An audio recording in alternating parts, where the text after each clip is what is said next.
Oh, we're back again. All right. Okay.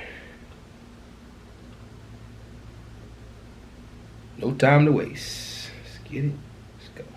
You may recall that on the day he was sworn in, President Trump signed an executive order, effectively stopping any refugees from being allowed to come and resettle in the United States. Absolutely. Now, there's an act passed by Congress called the Refugee Act, which allows for as many as 125,000 refugees in this fiscal year, people who can prove they're being persecuted or fear persecution because of race or religion or political beliefs.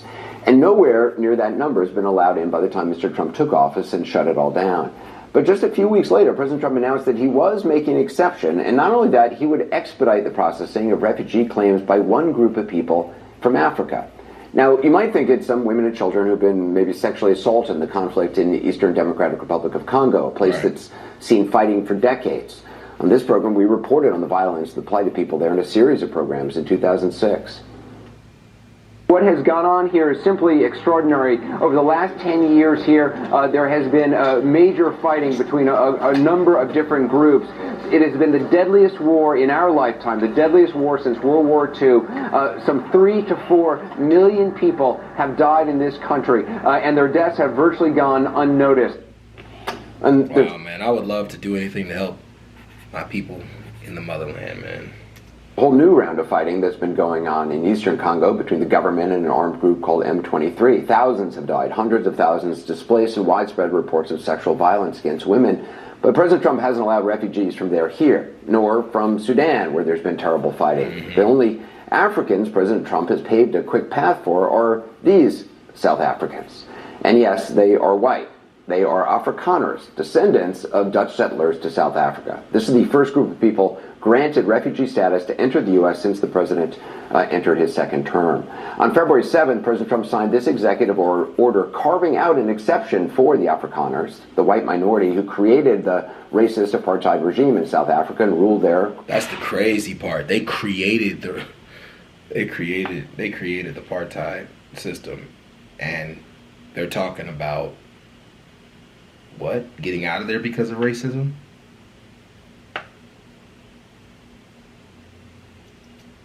Cruelly and brutally until 1994, when black South Africans, the overwhelming majority of South Africans, were allowed to vote for the first time, and they voted for that man, Nelson Mandela. Afrikaners took land from black people in South Africa, repressed them, and the land that they owned, they weren't allowed to vote in?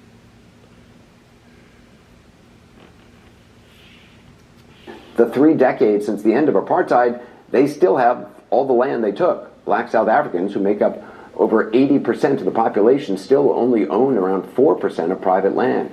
Now, President Trump was asked why these Afrikaners were allowed to enter the U.S. Why are you creating an expedited path into the country for Afrikaners but not others? Because they're being killed, and we don't want to see people be killed. It's a genocide that's taking place that you people don't want to write about, but it's a terrible thing that's taking place, and farmers are being killed. They happen to be white, but whether they're white or black makes no difference to me, but white farmers are being brutally killed, and their land is being confiscated in South Africa, and the newspapers and the media, television media doesn't even talk about it. If it were the other way around, they talk about it. That would be the only story they talk about. And I don't care. And even if they would, you wouldn't do anything about it because you've already seen that there are problems going on in the world, and you've rejected everybody else coming and accept these people. This man is nothing but a contradiction right here. This administration is showing their hand. We know they're racist. We get it. Like, I can see it in the comment section when you oppose it, how many people in the comment, and probably this comment section will say racist things, because this administration, it's exposing y'all, like, and we won't forgive y'all or forget. We won't forgive or forget. Who they are. I don't care about their race, their color. I don't care about their height, their weight. I don't care about anything. I just know that what's happening is terrible. I have people that live in South Africa. They say it's a terrible situation taking place. So we've essentially extended citizenship to those people to escape from that violence and come here.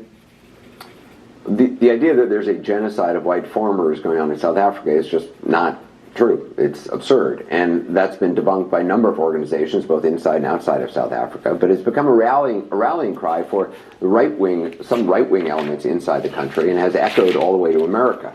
Let me just go back to Sudan for a moment. An actual genocide has happened there, according to the U.S., as two warring factions battled for control of that country earlier this year. The U.S. accused one side, the RSF, of committing genocide. More than 11 million people have been internally displaced, while millions more have fled the country. That's according to the UN. They aren't allowed to be refugees here. And on top of this, the Afghans who worked alongside U.S. troops during the war as interpreters and guides and fixers, Afghans who fought for the United States, helped save American lives, and were allowed here under a temporary protected status. Well, now we learn that status is not going to be renewed next week, according to the Department of Homeland Security, which means many who helped save U.S. lives may be deported starting in July. Joining us now is New York Times columnist Nicholas Kristof. Nick, you say this whole situation upside down. The idea that there's a genocide of white farmers. I mean, why do you think the Trump administration is doing this? Well, I mean, he's completely turned refugee policy upside down in ways that reflect racial discrimination. I mean, the Afrikaner farmers are not suffering from that. It is true that some have been murdered, but black farmers have been murdered at even higher rates. And there's a huge crime rate. Crime rate in South Africa. Crime is a huge problem. But according to organizations there's been no forcible taking back of confiscation of land at this point.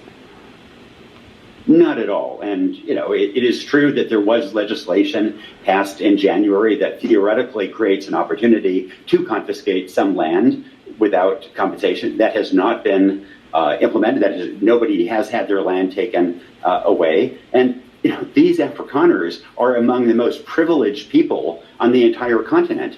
They are they are assets, or the white South Africans have assets 20 times greater than those of black South Africans on average.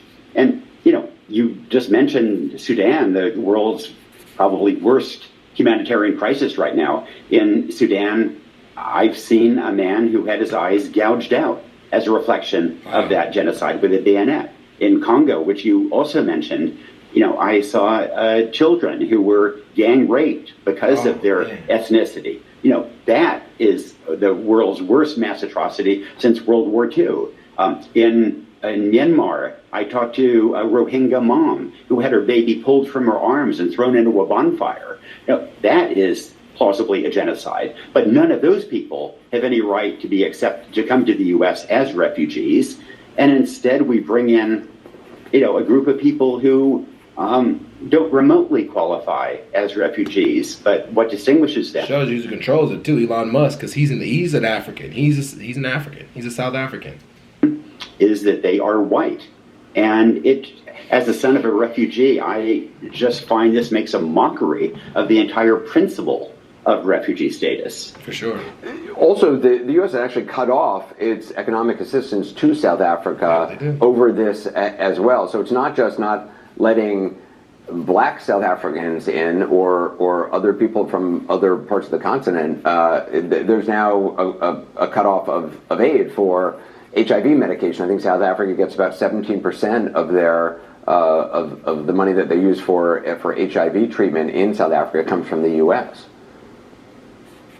And that, as you know, has happened across the continent, that there are kids dying right now across the African continent because they can't get emergency food aid, which costs maybe $70 to save a child's life, because they can't get AIDS medication, which costs 12 cents a day. We can't afford that, but America was to provide a plane to bring 49 Afrikaners, white privileged Afrikaners, to the United States and give them expedited refugee status, when meanwhile there are 12,000 other people who have already been approved and gone through a multi-year screening and have flights booked. In some cases, these Afghans who saved the lives of American troops, and now they're held off, and we're not admitting them. Yeah, it's a big wow moment, and it's shocking, and it's really disturbing, and it really shows our hand and what the administration really stands on. But it is what it is, man. It's what we got to deal with for the next 4 years. But after those 4 years, man, I promise you, nobody's gonna forget. And there'll be a lot of people who will not forgive. But hey, y'all, I'm out. Peace.